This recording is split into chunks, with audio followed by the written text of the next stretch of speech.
बहुत समय पहले की बात है। एक छोटे से गांव में राजा नाम का एक सुंदर और तेज घोड़ा रहता था।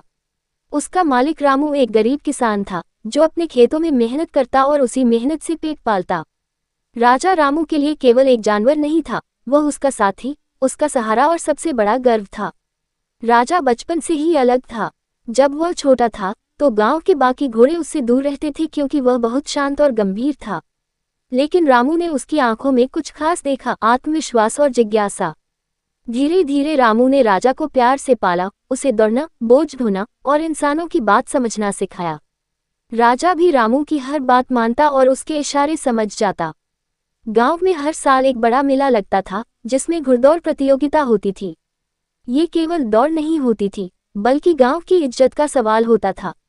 उस साल रामू ने पहली बार राजा को दौड़ में उतारने का फैसला किया। लोगों ने उसका मजाक उड़ाया, रामू का गरीब घोड़ा क्या दौड़ेगा। लेकिन रामू को अपने राजा पर भरोसा था। दौड़ का दिन आया। मैदान पर गांव-गांव से घोड़े और उनके मालिक जमा हुए। राजा थोड़ा घबराया हुआ था, लेकिन रामू ने उसके कान के पास जाकर कहा, तू मेरा राजा है, किसी से कम नहीं। ये शब्द सुनकर राजा के भीतर कुछ जाग उठा। घंटी बजी, दौड़ शुरू हुई। राजा ने शुरुआत में ही बढ़त बना ली, लेकिन फिर एक तेज मोड़ पर उसका पैर फिसल गया। वह गिरा नहीं, लेकिन रफ्तार कम हो गई। बाकी घोड़े आगे निकल गए।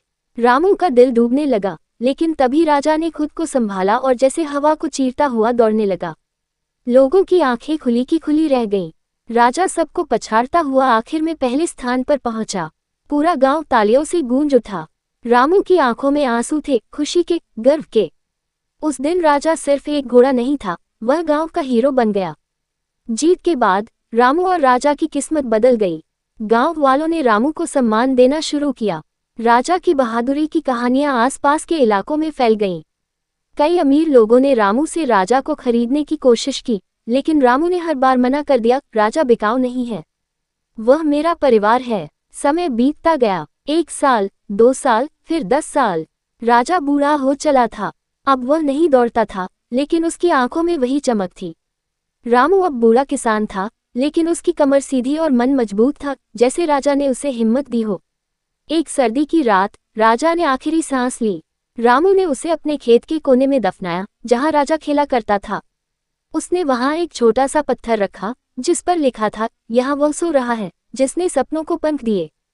गांव में आज भी राजा की कहानी सुनाई जाती है, एक साधारण घोड़े की जो असाधारण बना, एक ऐसे दोस्त की जिसने अपने मालिक को आत्मविश्वास और सम्मान दिया। राजा आज नहीं है, लेकिन उसकी कहानी में अब